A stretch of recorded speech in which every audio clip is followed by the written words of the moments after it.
அன்பார்ந்த நேயர்களுக்கு அனைவருக்கும் வணக்கங்கள். இந்த பதிவில் நம்ம பார்க்க போகிறது என்னென்னு பார்த்தீங்கன்னா காயகற்பம். காயகற்பம் என்றால் என்ன?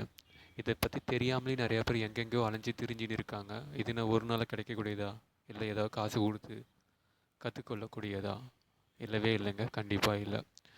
காயகற்பம் என்னன்றதை முதல்ல தெரிஞ்சுக்கோங்க. காயம் என்றால் உடம்பு, கற்பம் என்றால் விருட்சம், அழியாத ஒரு பொருள். நம்ம அழியக்கூடிய உடலை எப்படி அழியாத விருட்சமாக மாற்றுவது, கற்பமாக மாற்றுவது என்பதை பற்றி ஒரு கலை தான் இந்த காயகற்பம். இந்த காயகற்பம் பார்த்தோன்னா அந்த காலத்தில் நம்மளுடைய தமிழ் சித்தர்கள் அனைவரும் செஞ்சு பயிற்சி பெற்று தேர்ச்சி அடைந்து பல வருட காலங்கள், பல லட்ச காலங்கள் வாழ்ந்துருக்காங்க, வாழ்ந்துக்கிட்டு இன்னும் இருக்காங்க. ஆனால் நிறைய பேருக்கு தெரியாது. அதனால் நம்மளுக்கு இப்போ தேவையில்லை.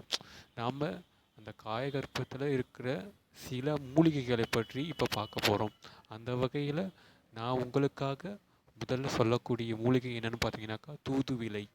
இந்த தூதுவிலையை எப்படி காயகற்ப மூலிகையில் பயன்படுத்தினாங்க, இது எந்தெந்த நோய்களுக்கு மருந்தாக பயன்படுகிறது, இது எப்படி நாம் உபயோகப்படுத்த வேண்டும், இதை எப்படி நாம் சாப்பிட்லாம், சாப்பிட்லாமா, சாப்பிட்றதுக்கு முன்னாடி சாப்பிடணுமா, எந்த வகையில் சாப்பிடணும், கடைஞ்சி சாப்பிட்லாமா, பொரித்து சாப்பிட்லாமா, இதில் எந்தெந்த இது இலை, காய், அதில் பழம், வேர், தண்டு, இதில் எந்தெந்த இந்த செடியில் இருக்கிற எந்தெந்த அதனுடைய உறுப்புகள், அதாவது இந்த சினைகள், அதாவது உறுப்புகளை தான், இந்த உறுப்புகளில் எது நாம் இந்த செடியில் இருக்க பொருட்களெல்லாம் நம்ம மருந்துகளாக உட்கொள்ளலாம்ன்றதை பற்றி உங்களுக்கு விளக்கமாக நான் சொல்வதற்கு